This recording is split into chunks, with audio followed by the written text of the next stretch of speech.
Біз үйлендік, содан бастап бұл кісі қатты кетті. Олимпиадан жеңгенде мен роддомда болдым. Бір баласына әй деген жоқ қой. Бір баласына не бетіне қарамайды, не бір әй деген емес. Тұсаукесер бүгін бірінші рет сіздердің міне сайтқа кездесіп отыр, өте қуаныштымын. Осы жақсылық туралы бір жазсайшы, өзің білесің, жақсы араластық. Сіз сенесіз бе, мен осы шығармамды жазып отырғанда жақаңа деген аяушылықтан жылап жібердім. Соңғы тренер ашуланып бұл қашып кетті. Иә, неден? Бізді отырғызып кетті деп ренжіп, еш жерден таба алмай. Сол әпкесінен кейін бір жарым айдан кейін өзі кетіп отыр. Соны кейде ойлаймыз, емханаға жібермей, үйде емдегенімізде дұрыс болар ма еді. Мен оны кейін өзім де ауырдым. Өзімді өзім жазып алдым мен. Бүгін 6 мамыр қазақтан шыққан тұңғыш олимпиада чемпионы, спорт саңлағы Жақсылық Үшкемпіровтің туған күні. Саналы ғұмырын спортқа сарп еткен ол, биыл көзі тірі болғанда мерейлі 70 жасын тойлар еді. Күлпан Үшкемпірова марқұм жары туралы ел естімеген естеліктермен бөлісіп, өмірінің соңғы кезеңдері туралы есіне алды. Мен енді Семей облысы, Аягөз районы, Мыңбұлақ деген керемет тамаша жер бар, таудың ортасында. Сол ауылданмын, сол ауылда туғанбыз. Содан 72 жылы мектепті бітірдім де Семейге келдім. Оқуға түсуге. Сонда технологический институтқа оқуға түстім. Сөйтіп, соны оқып жатқанымда, жаңағы Жәкең онда 4-ші курста, Заветте. Сонда мен бір Гаухар деген қызбен тұрдым. Сөйтсем, ол Жәкеңнің ауылынан екен. Бір екеміз бір бөлмеде тұрдық. Содан Гаухарға келіп жүріп, Жәкеңмен таныстым. Мен Сарғыз дейтін. Сарғыз деп сөйтіп, содан келе бастады. Бұрын сирек келетін, онан кейін жиі келе бастады. Содан таныстық. Бұл кезде болашақ чемпионның күрес жолын енді ғана бастап, танылып келе жатқан кезі. Көп ұзамай екеуі шаңырақ көтеріп, отбасын құрады. Өмірге жандос және елдос деген екі ұлы келеді. Осыдан кейін Жақсылық Үшкемпіровтің жұлдызды сәті туады. Біз үйлендік, содан бастап бұл кісі қатты кетті. Қатты кетті. Әлемнің чемпионы болды, Олимпиаданың чемпионы болды. СССР-ға бірнеше рет барып, СССР-ды жеңіп келді. Ең қызығы, Мәскеу олимпиадасында чемпион болған күні 3-ші рет әке атанады. Үшкемпіровтер әулетінде қос қуаныш тойланады. Олимпиадан жеңгенде мен роддомда болдым. Жеңісімді босанып. Жәкең бізге звондады, болды олимпиадаға қатысам деп, бірінші күресем деп. Болды, сол күні мен неге кеттім, онан кейін жеңдім деп хабар келді. Пахмутова мен Добран Рамов победа деп қойыпты. Содан оны біз қазақшаға аудардық та. Ол кісілердің несі де бар, жаңағы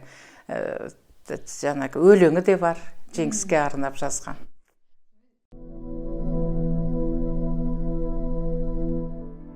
Солтүстіктен оңтүстікке келін болып келген Күлпан апайды ауыл өмірі шошытпаған. Өйткені мен өзім ауылдың қызымын.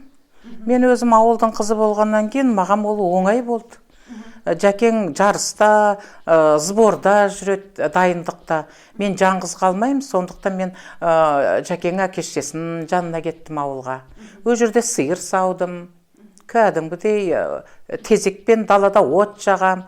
Ылғи ауылдың апалары келеді, бәріне шай берем. Ауылдың тірлігі өте жақсы, өте маған ұнайды. Отбасы ошақ қасында сирек болатын Жақсылық Үшкемпіров үнемі шет жақта жарыстарда жүрді. Ал үйде қандай әке? Ой, енді әке болғанда өте керемет, өте бір баласына әй деген жоқ қой. Бір баласына не бетіне қарамайды, не бір әй деген емес. Сондай. Қайта менің мінезім бар. Мен қаталмын. Менің келіндерім. Қандай енесіз жалпы өзіңіз? Келіндеріңізге қатал қарайсыз ба? Мен көп айтады, біз келінімізбен бұлаймыз, құдағимен бұлаймыз деп. Мен таң қалам соларға. Мына 3 келінім бар, Құдай берген. 3 қызымдай. Бір мінеке бір әй деп көрген емес біз бір-бірімізге. Қызымдай ұстаймын. бәрі жиған тергенім солардікі. Індет өршіп тұрғанда сыртқа шықпауын отбасы қанша ескерткенмен Жақсылық аға Таразға жол тартқан. Сол сапардан кейін денсаулығы сыр берген көрінеді. Соңғы күндері біз айттық енді, сен шықпа, сен инфаркт болғасың, иммунитетің төмен деп көп айттық. Бірақ оның алдында бір ай бұрын өзінің туған әпкесі қайтыс болды. Оған бармайым деп жүрген. Бармайым деп жүреді, бір уақытта шопыр айтты, тәте біз кетіп барамыз деп. Қайда кетіп барасыңдар? Таразға. Енді уже кетіп қалған Таразға. Соған барып, әпкесін жерлеген. Көрдіңіз бе, сол әпкесінен кейін бір жарым айдан кейін өзі кетіп отыр. Бұл кісі енді көп денсаулығын спортқа берген. 48 килограммға салмағын қуу деген 70-ге дейін кетіп қалады салмағы, жарысқа бармай жүргенде. Соңынан енді жарыс болады дегенде 48-ге түсіру өте қиын. Мен өз көзіммен көргем оны. Өз көзіммен көргем, өте қиын. Денсаулығының бәрін берді ғой спортқа. Бұл кісінің енді сөзі де бар ғой, не өлем, не жеңілем деген. Сондықтан спортты бастадым ба, мен бұның шыңына жетуім керек деді. Бұл кісі өзі сондай. Мына мал шаруашылығында бастады. Сонда айтты, бұл мал шаруашылығына мен шыңына шығуым керек енді. Бұл кісі бірдеңені алса, бір жұмысты, ол шыңына шықпай қоймайды. Қайсар сондай. Өнеген инфаркт болды бұл кісі. 2 рет инфаркт болды. Атақты институт кардиологияда емделіп жүрді Астанада. Мына жерде енді көрдіңіз бе, сол әпкесіне барды да, сол жерден жұқтырды ма, содан ауырып қалды. Енді врачтарда сәл не ғой, слабый деген, әлсіз. О кезде жаңадан басталған, олар немен емдейтінін білмеді.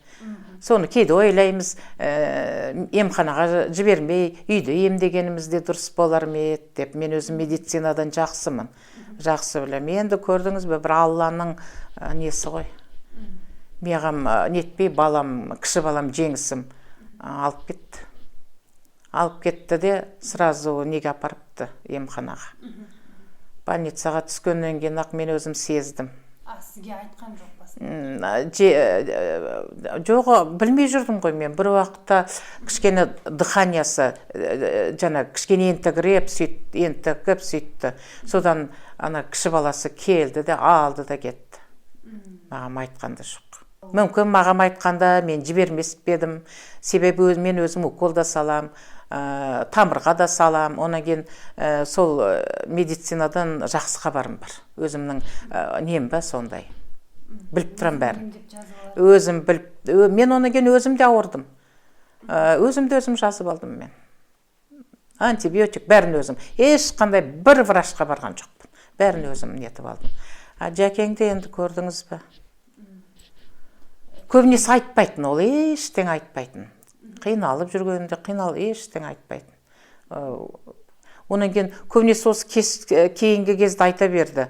Сендер аман болыңдар, мені қойш, мен картейдім уже деп. Сендер аман болыңдар деп көп айтты. Сезгендей болды ма мағам. Соны мен айтам, не айтып отырсың десем, ой, сен әлі мықтысың ғой, менің артымда қалыңдар, мен біттім ғой, мен деп сөйтіп айта берді. Жақсылық ағаның көзі тірісінде ауылына, жағдайы нашар отбасыларға жасаған қайырымдылығы көп. Бірақ өз отбасына да айтпай, қаншама адамға көмектескен. Мен ол кісінің жақсылығын мына кеткеннен кейін білдім. Көп адам, көп әйелдер, бала-шағалары бар, көп 7-8 балалары бар. Сендер танымайсыңдар ғой десем, жоқ, бізге үй алып берген, бізді осылай мал берген, бізге жылқы берген, сиыр берген, біз ауылы үй алып берген деп көп адам келді. Сонда бізге айтпай жақсылық жасап жүрген бұл кісі. Енді балаларын айтқан шығар, маған айтпады. Кеткеннен кейін білдім. Жәкең өте қарапайым. Енді бұндай азамат, мен біз 47 жыл тұрдық. Бұндай Жәкеңдей азаматты мен көрмедім. Бір туар адам ғой. өте мінезімен де, қылығымен де, өзінің адамгершілігімен де керемет адам болды. Спортшының 70 жылдық мерейтойына байланысты Алматы, Нұрсұлтан және туған өңірі Жамбыл облысында халықаралық жарыстар өтеді. Одан бөлек спортшының өміріне байланысты ақын, журналист, жазушы Сәуле Досжанның «Біртуар» атты кітабы тұсауын кеспек. Мына кітабымды кеше ғана алғам. Сөнген бүгін бірінші несін, алғашқы кітапты мына Жақсылық Үшкемпірұлының жарына берейін деп хабарласқам. Былай айтқанда кішігірім тұсаукесер бүгін бірінші рет сіздердің міне сайтқа кездесіп отыр. Өте қуаныштымын шынын айтқанда. Әрі мына қасиетті оразаның жұмасына түсіп тұр енді. Бұл да бір Алланың бұйрығы шығар дейміз. Жақаң бұрын біздің үйге жиі келетін ғой, енді ағасымен демалыстарда бірге демалатынбыз, тіпті ауруханада да бірге жататынбыз, бәріміз үшеуміз. Сөйтіп ылғи сөйлесіп жүретінбіз. Бірақ мен ешқашан кітап жазам деп ойламадым, мұндай бір адам туралы, жеке өмірі туралы. Сонан кейін Жақаң қайтыс болғаннан кейін Сәт Бесінбайұлы өте қатты қайғырды шынын айтқанда. Сондай бауыры, сондай екеуі өте жақсы сыйлас еді. Сол қатты қайғырып, ылғи үйде осы 40 өткенше күнде осы үйге келеді, отбасына, балаларына бас көз болып сөйтіп жүрді де, соныңге маған бір күн айтты.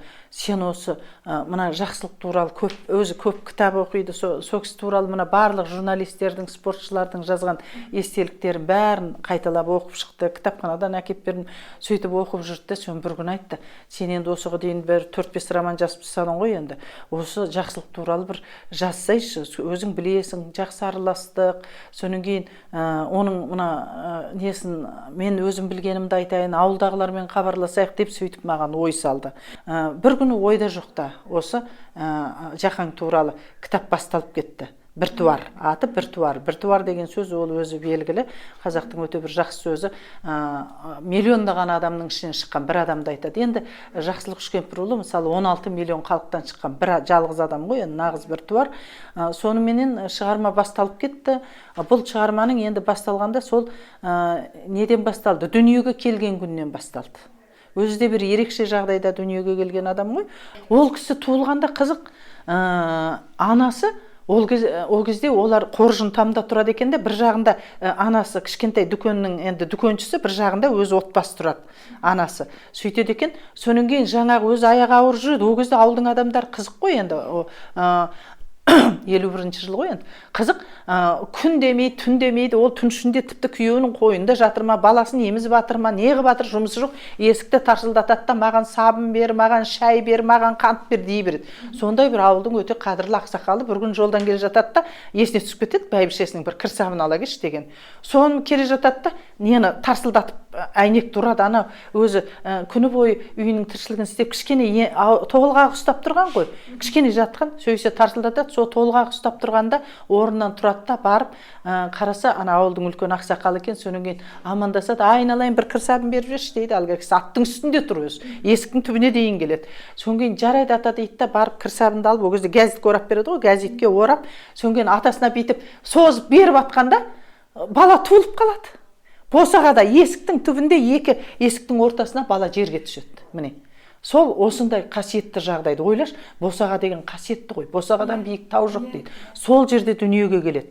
Сонан кейін анасы айтады, кейін баласына, анасы әжесінен асып баласын онша еркелете алмайды да, жақсы да көре алмайды. Жақсы көреді ғой, бірақ сүйе алмайды. Сөйтіп жүреді. Сонда анасы айтады, шырағым, сен мына босағада туылып едің, өмірің жол үстінде өтетін шығар дейді. Мына босаға деген ең биік тау. Міне сол тауда дүниеге келеді.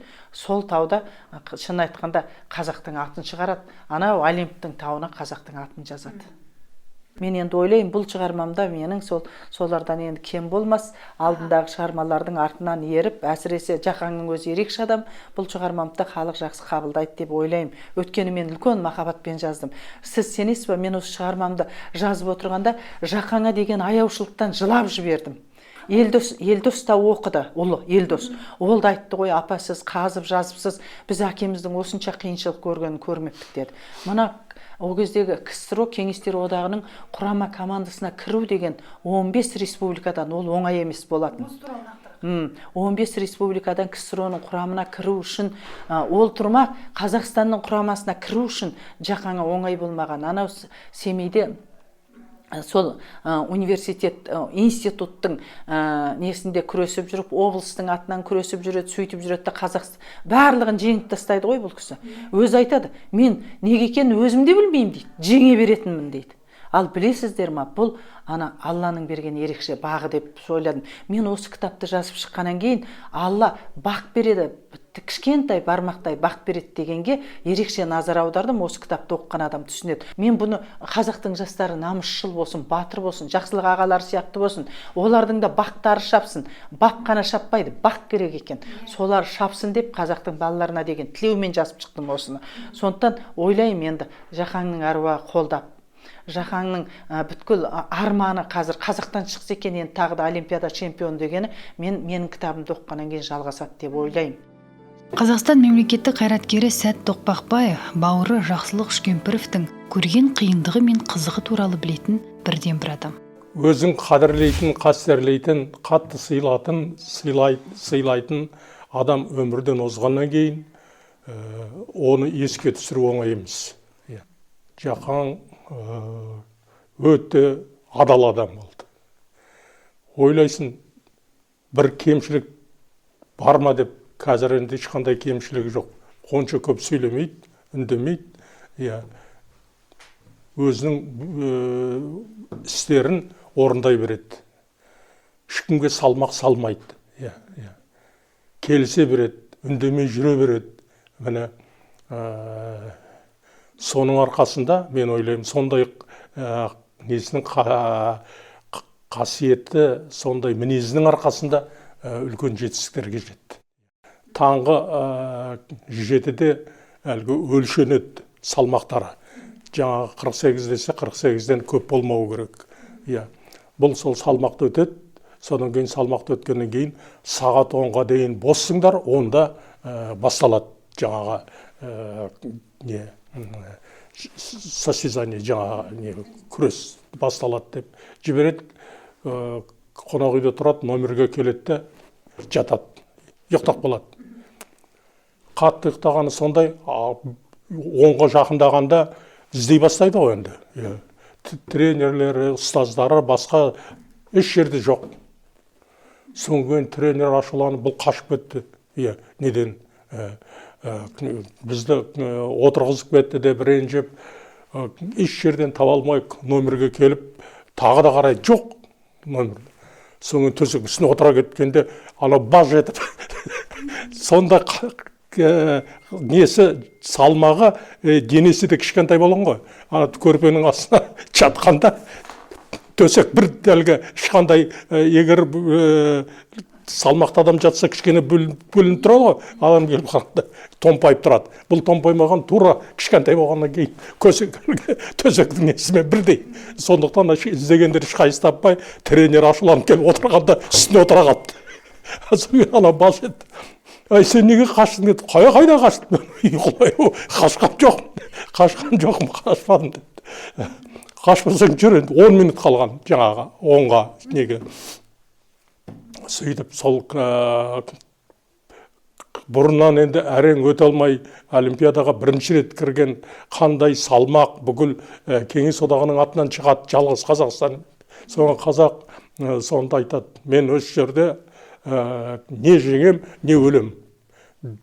Ішінен сөйтіп бекініп күреске кіреді. Менің бір арманым бар аға. Осы көп болса бір 5000 аса ауыл бар шығар. Сонда біздің бір 5000 қазақтың жігіті сол ауылымызды көтеріп жіберсек, одан баса қандай бақыт керек? Мен соны ойлаймын аға. Бірігіп әр талай таудан тауға жетеміз біз. Шыңға жетеміз аға.